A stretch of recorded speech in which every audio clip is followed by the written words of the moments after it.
Hello, ladies and gentlemen, and welcome to the REC podcast, brought to you by the REC Toycast. I'm your host, Roman Chavez, and with me, as always, Erik Icarus. Eric. You can find us on the gram at REC Podcast. You can follow myself at Roman REC Podcast, and you can follow my handsome friend, the Bomb Dude.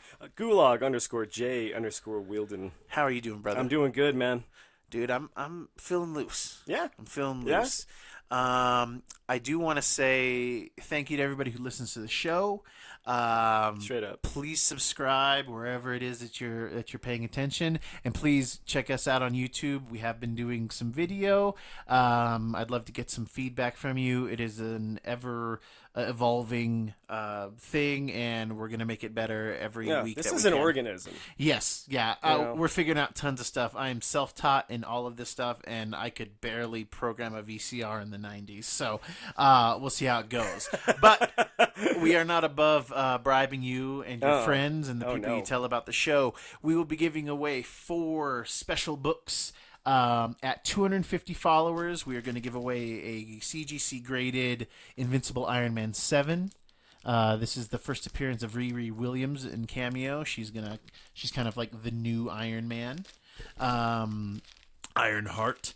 And then at 500 subscribers on YouTube, we will give away a CGC graded 9.4 Invincible Iron Man 9, where it's kind of her first full appearance. These are 2 hot books on the rise. Right now they're affordable, but I predict that they will not be in the near future.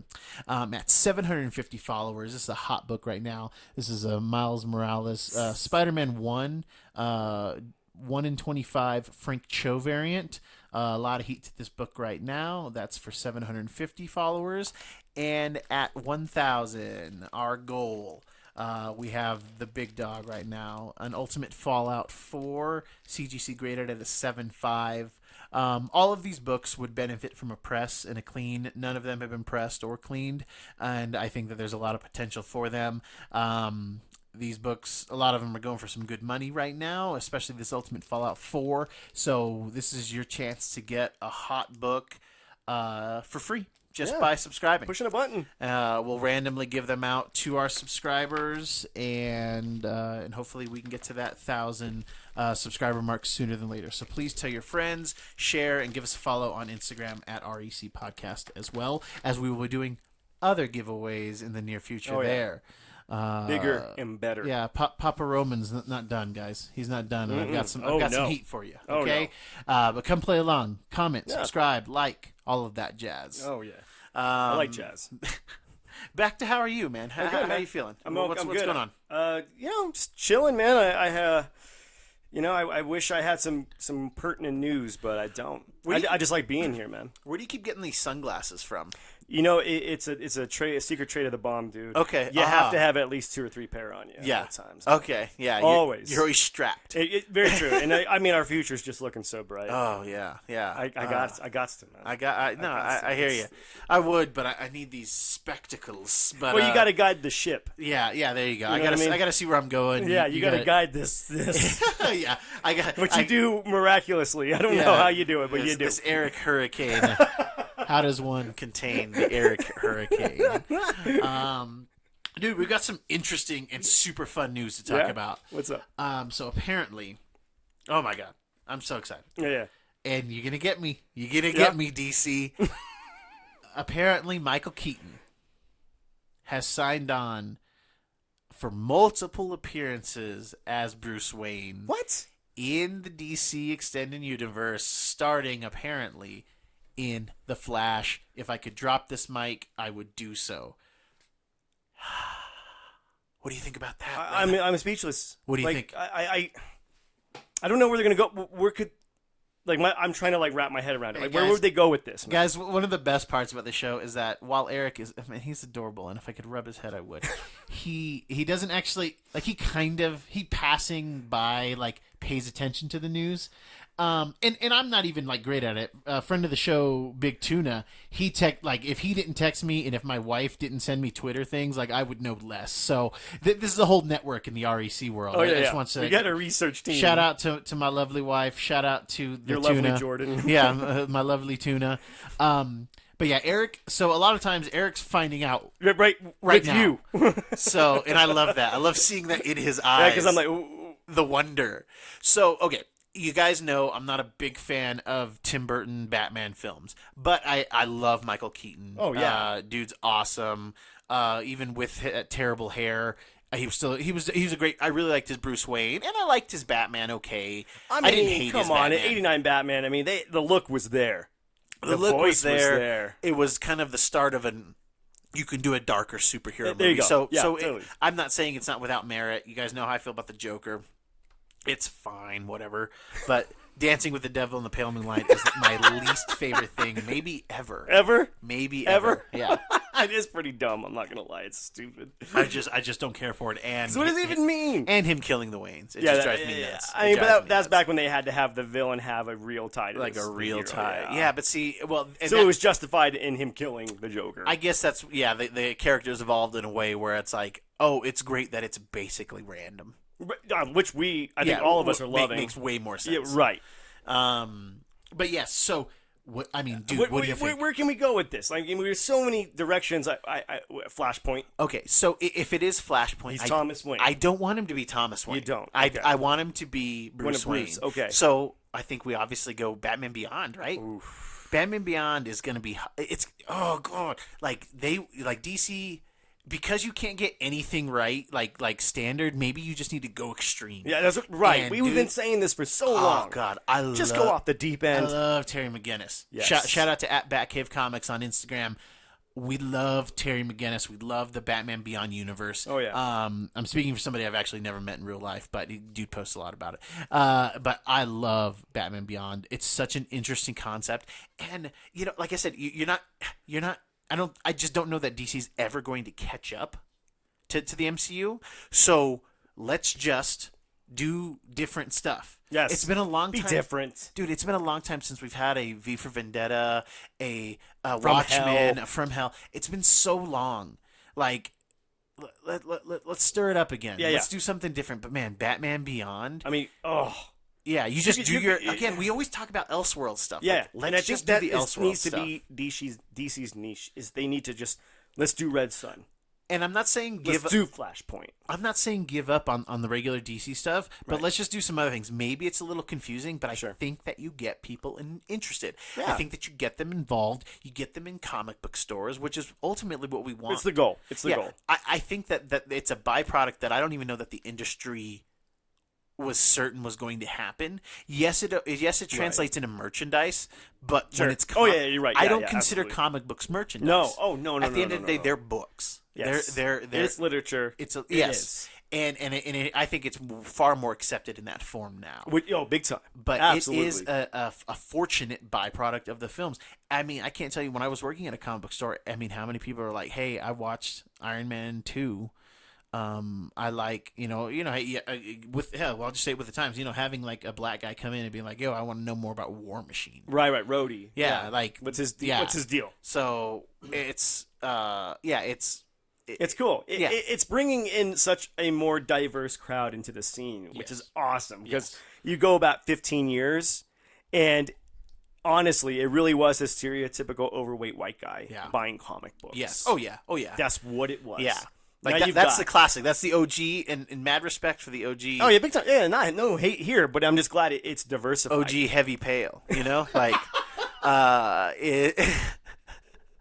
it's just what it was. Yeah, for sure. But minorities have they've been there. Always loved comics. They can there's something about comic books that it identifies with being on the outside. Well, so much of the stories of the misfit. Oh yeah. And especially with stuff like X-Men and even Peter Parker. Sure. I learned tolerance through X-Men. Yeah. A lot of my life lessons I learned through comic books, dude. Like I'm not trying to be funny. It's like straight up, man. Oh man, I think we were young, like maybe 7th grade, and you were like, I think Magneto's like Malcolm X, and I think Xavier's like Martin Luther King Jr. And I was like, oh my god! Like I was not ready to like receive that type of depth from my comic books, but you like blew my mind. Yeah. And that was definitely like, I think it was like a '97 thing where I was like, we oh were my god, youngins. that makes so much sense. I was like, was that on purpose? And then years later, you did, I've seen Stanley talk about that. That was like kind of his thought process there. Yeah. Well, again, it's such a cool medium. He could tell awesome stories, and again, back to the scene getting more diversified. I'm glad that there is more. It's more inclusive. Yeah. Now you've got minorities getting into books. You're getting hot chicks into books. Yeah. Hot dudes into books. Yeah. Not just the stereotypical comic book dude. Yeah. Like what we're used to. And it's like growing up with. It's like giving like nerds a look to aspire to, and yeah. not that not like there's a look that everybody should be, blah blah blah, but like Kumail. I'm sorry, I don't know how to say his last name. The comedian Kumail. He was the comedian. I know who you're talking about. He's going to be in Eternals. No, he's going to be in Eternals, and he got all jacked. Yes, I know who you're talking about. Chris Pratt. Chris Pratt used to be heavy. Oh yeah, big nerd too. Yeah, exactly. Like you're having him be like, oh, I get to be the superhero that I want. They have the option where it's not like, oh, we're going to go find a Schwarzenegger, right, and we're going to put him in because he's already jacked. No, It's like, hey, Pratt, find the personality. Your personality works. Do you have the drive to look like your hero? Yes. And then awesome. And then they do it. That's an awesome way to put it. And it's cool because it makes it attainable. It's saying, Kevin Feige and people at the Marvel Studios are saying, we believe in you. And then I that want person's you to like, believe in you. Yeah, and then they're like, hey, and we're going to pay you. Yeah. We're going to pay you a lot of money. Yeah. But that because we think that if you look the part, you're going to be exactly what we put on paper. Sure. Yeah. Yeah, and you're right. It is so cool. How the MCU and even the DCU to lesser extent are casting based on personality. Yeah. Like this guy or woman is just like their comic book counterpart in the personality department, and we want them to look as healthy as possible. Yeah, if they're heroes, like you were saying. That is such a great way to put it. Yeah, Man.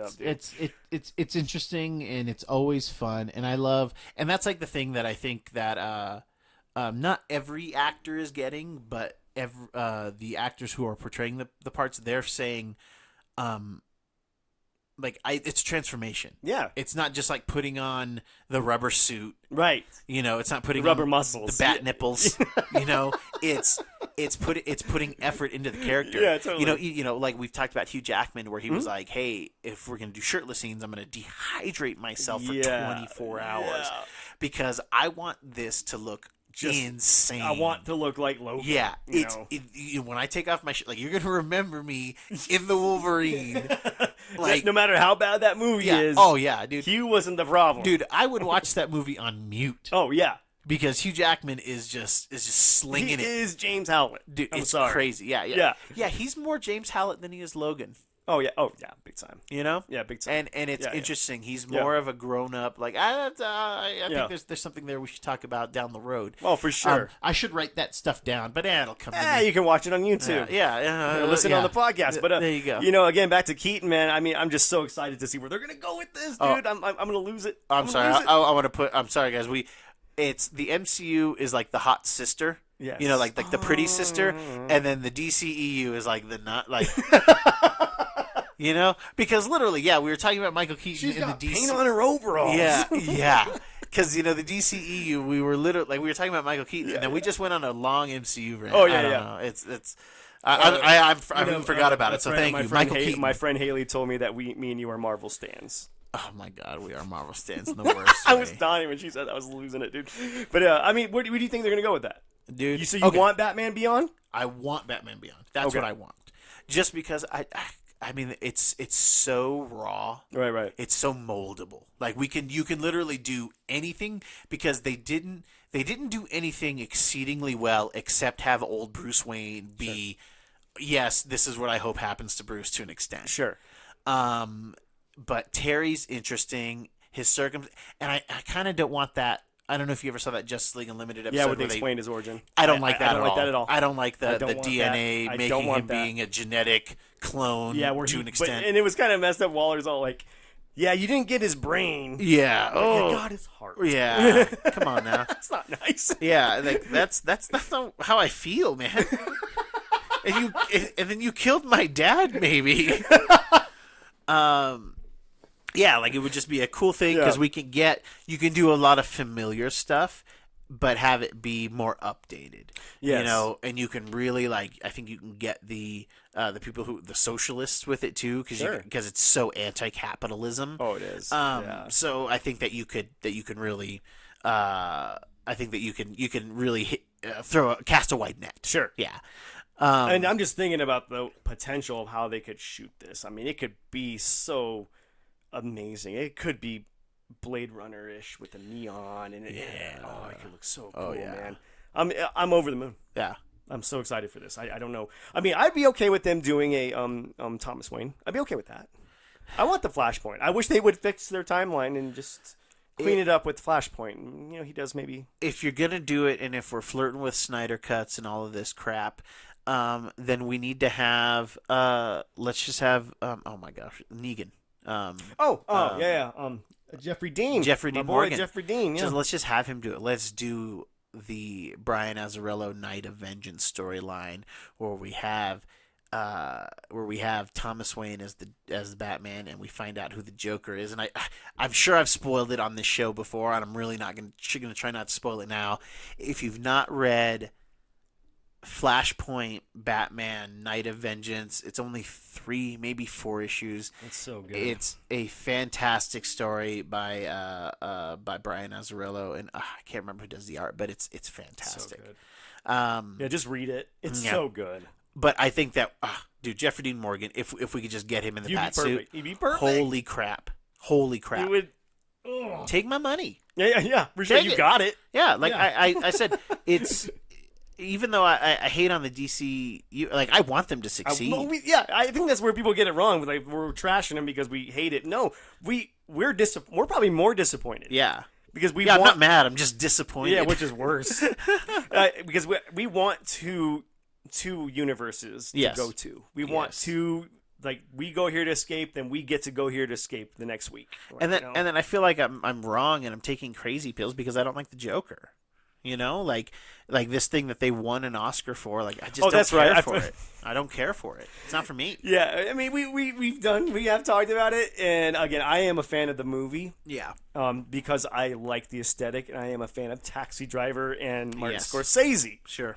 And and again, you probably could have made this movie and called it Fleck. Yeah, like I would have. I think that this movie. It needed to be the Joker. And we've had the theory where what was the Todd Phillips had a script called Fleck, and his friend's like, why don't you just make the Joker movie? Yeah, I bet you we could sell this to Warner Brothers. Boom, $1 billion, dude. And hey, more power to them. It means that they're gonna do more attempts. Sure. And maybe, honestly, I was saying, we need a V for Vendetta. The Joker was kind of their, it was kind of a Vertigo title. Sure. I could accept that as a Vertigo title. Yeah. I mean, but I could see this Joker movie galvanizing the DC EU and like, okay, we do just Elseworld stuff. Yeah, because we do one-shot movies. Yeah, because, dude, this Batman doesn't have any problems with this guy. This guy gets captured once and he's good. Yeah. Like, Arthur's not smart. Arthur's not making a Joker toxin. He's not. He's not calculating. He accidentally started a revolution. Yes. It's sort of like the guy who invented potato chips, because he did it on accident, and everybody loved it. Yeah, well, hats off. Shout out to that guy. I would like to have my cake and eat it too. Sure. I want Batman Beyond. I want Flashpoint Batman. I want them to be separate things. Sure. And it's crazy because separate but equal, though. That's what we're all about here, man. And it's crazy because Michael Keaton probably still has a few appearances in the Spider-Man universe. I'm interested. I haven't seen anything in writing about Keaton having multiple appearances, but they're setting up Sinister Six, man. I think they are, and I think that he should be the leader. And it's weird because J.K. is in that movie too. J.K. is in that movie, and he's pretty much... And he's in Justice League, right? Yeah, he's in Justice League, so I don't know if he's good. If there's more, I mean, there's got to be more appearances coming from him. I bet you he's in Justice League more. Oh yeah. I bet you he's in it more in the Snyder Cut. So he might getting have a little cross pollination. He might have more appearances there because we know actually it came out that J.K. Simmons has confirmed he's already recorded 2 appearances. So we assume that they're for Venom and for Morbius. Oh, as J. Jonah. As J. Jonah Jameson. Oh wow. And that he will and that he says there are more planned. Wow. So that he could be. It would be interesting to have him being more of the recurring Nick Fury-esque thing. Totally. My God, yeah, totally. And I think it's so smart, and I hope that it keeps going. Oh, for sure. So we need that partnership with Sony to keep going. Yes. Oh, yeah. I think last year they were trying to play hardball with Marvel? Sony was? I think they were playing hardball with each other. Oh, is that what it was? Yeah, I think it was a dance. Just hardballs. And, yeah, just balling it up, balling each other up. But I mean, I never thought we were going to get the cross-pollination of actors being in different franchises as prominent roles. I saw another article that said that the DC Warner Brothers had offered Brie Larson numerous roles. Really? Yeah, not that she's taken any of them. I don't think she can. She is going. She be wants to be the new face. They want her to be the new face of the MCU. She's going to be the Cap of this phase. Yeah, or they want her to be the Tony. I don't know. Which, I mean, again, I kind of want Black Panther to be or Doctor Strange to be the Tony. For sure. Know. I mean, I can see. I mean, because T'Challa and the whole universe. The next Black Panther movie is going to be so important. It is. It's going to set up a lot of crap. It's going to be important not only to the MCU, but I think socio-politically. Oh. Because the first one was. That was like an awakening. It was, and that was like the Force Awakens for the African American community totally. in the MCU. Yeah, totally. Because and I was thinking about this, and I want to talk to you about this. We keep talking about like who's going to replace Tony Stark.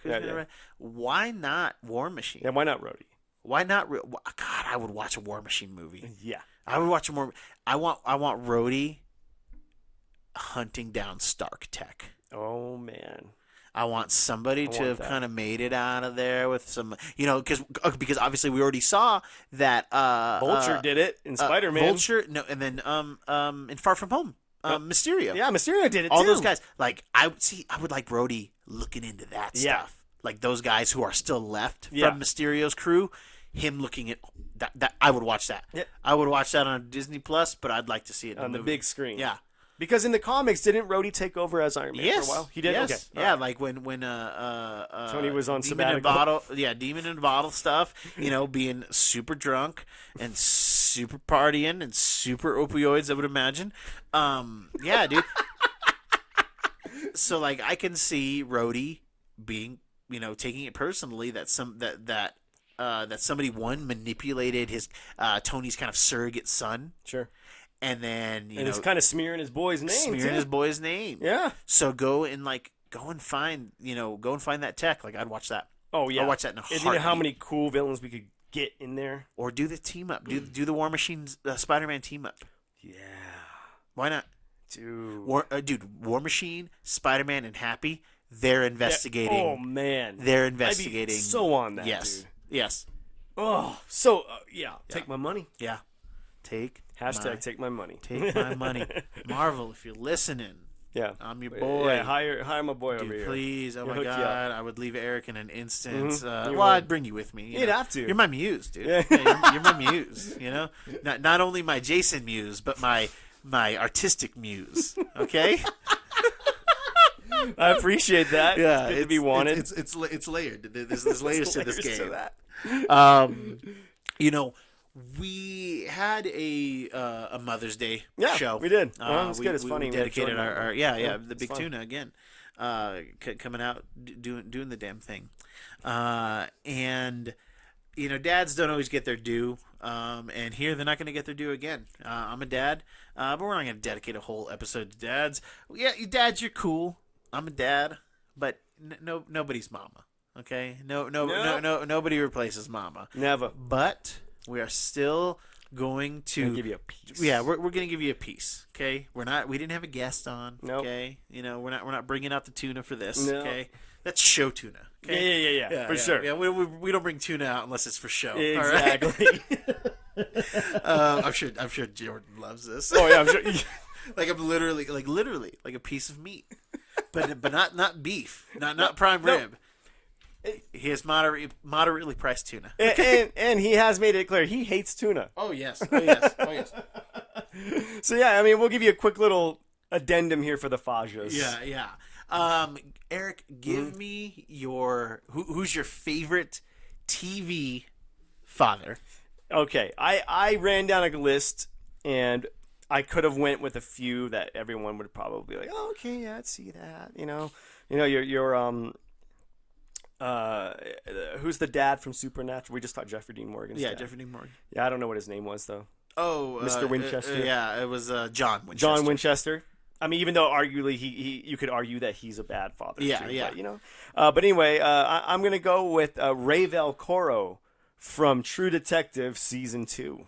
Oh, Colin Farrell. I see. I didn't see that. So. And I'm going to say that he is my favorite TV dad at the moment because if you watch True Detective season 2, you'll know what I'm talking about. If not, real quick, he gets the short end of the stick in that whole episode. He doesn't even know if that kid is his. Oh. And he still loves that kid with everything he's got. Oh man, you got to swab that kid though, bro. Yeah. Well, they don't want to give it away, but no one's gonna watch season 2. It is his kid at the end of it. Okay.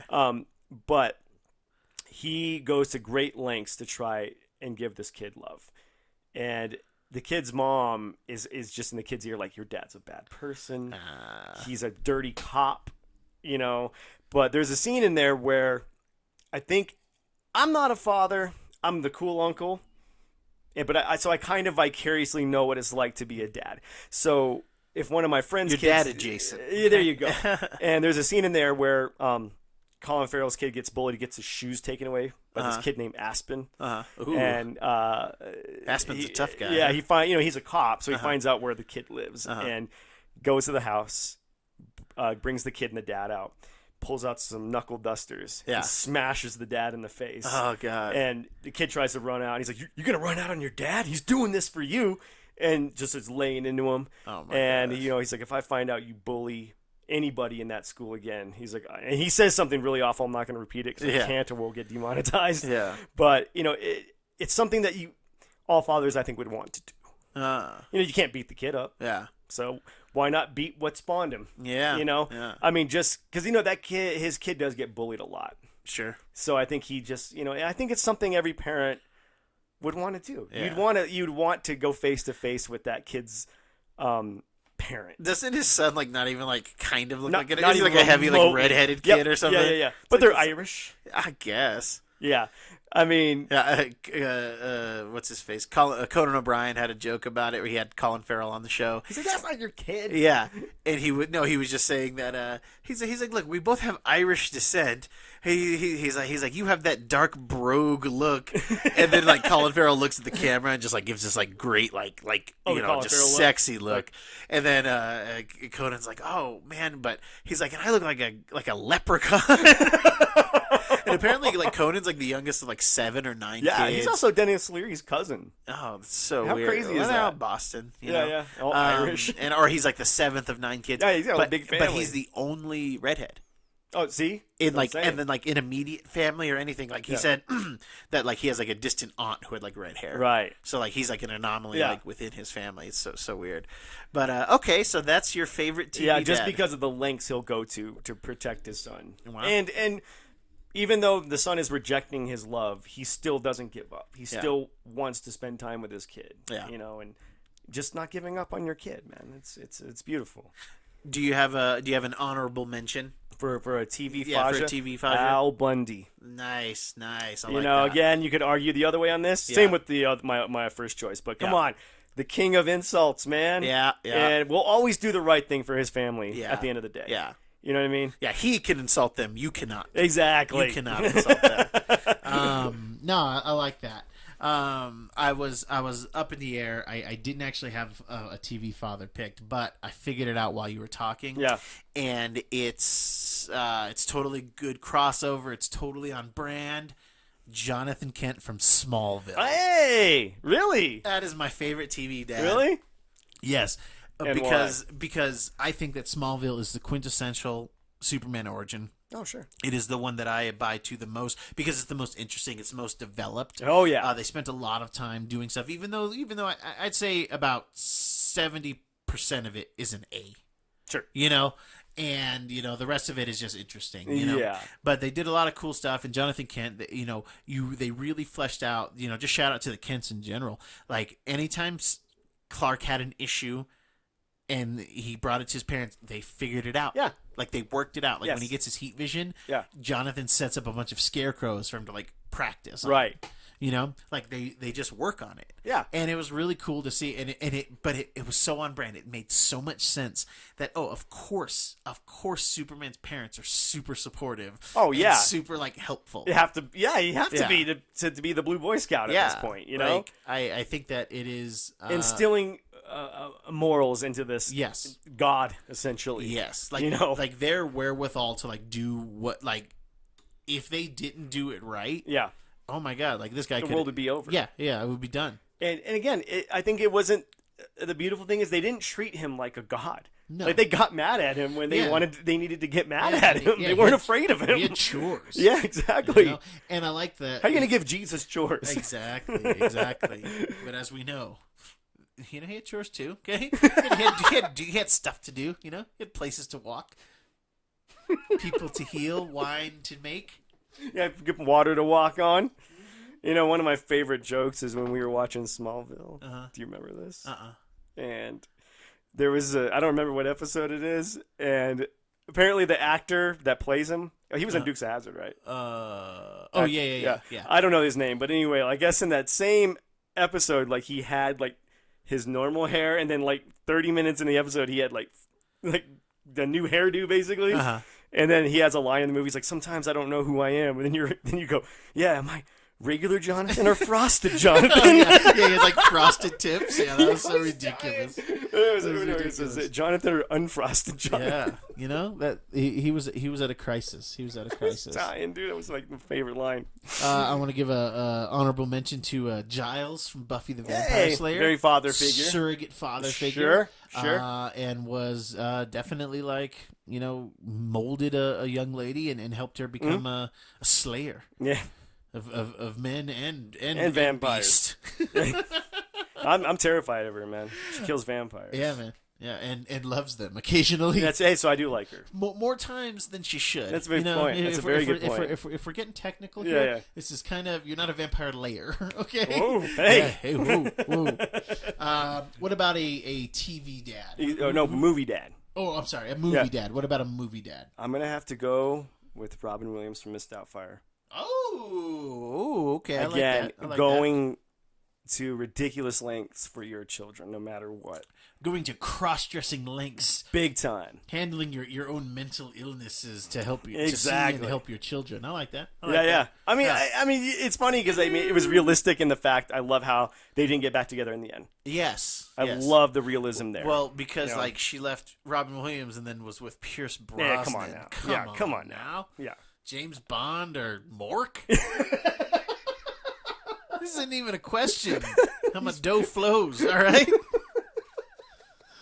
But I just love this story because it was funny, but then it got really sad. Yeah. That courtroom scene is really, really terrible. I just want to see my kids. You know? Exactly. Yeah. It's like even that speech he gives is like saying, "I can't have air." Yeah. And again, what real father wouldn't do that? Come on. Now. Yeah, completely. I mean, if you couldn't see your kids, heck yeah, I'm going to dress and drag to see them. you know? Yeah. And for other reasons that I don't need to get into. Yeah. But, Yeah, he's working some stuff out. Yeah, guys. exactly. Yeah, and he's, can't you work stuff out and be a good dad? Exactly. You know? That's a good multitasker in my opinion. Yes. Yeah. So that is definitely at the moment my favorite movie dad. Yeah. You know what I mean? It fluctuates. Yeah, it for sure. fluctuates. Oh, big time. I just loved it. I love the portrayal. Any honorable mentions for a movie Faja? Yeah, I'm gonna go with, since we're saying Faja, I'm gonna go with Michael Caine. Michael Caine and Austin Powers Gold member. His deadbeat Faja.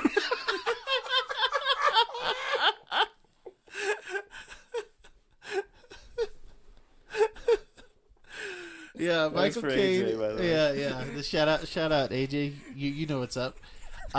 He don't listen to this show. No, he doesn't. Yeah, but he should watch it. You should watch it now. watch Come on, man. It's wholesome, Very wholesome. and that was an inside joke for you. All right, yeah, Michael Caine. I dig that. I dig that. Just because it's he gave him the tools to be the man that he is. Yeah. You know? And granted, he was maybe a little absentee. Yeah. But come on now. And then he didn't give Doctor Doctor Dougie. Evil, Dougie. He didn't give Dougie the tools, and then didn't. he created balance, good and evil. Hey. In the sexual force, I get it. Yeah, in the shagging force. And the Shaq and the Mojo. Yeah, man. Oh man, remember when Mojo and shagging were Oh my words God! that you used? It was terrible, man. Oh God, we'll bring him back. We'll bring him back. No, I don't want to bring Shagalicious back. I'm gonna say Arnold Schwarzenegger from True Lies. Oh my God, dude! Good choice, man. Yeah, I love it. Again, we talk about a dad who'll do whatever. His marriage is falling apart.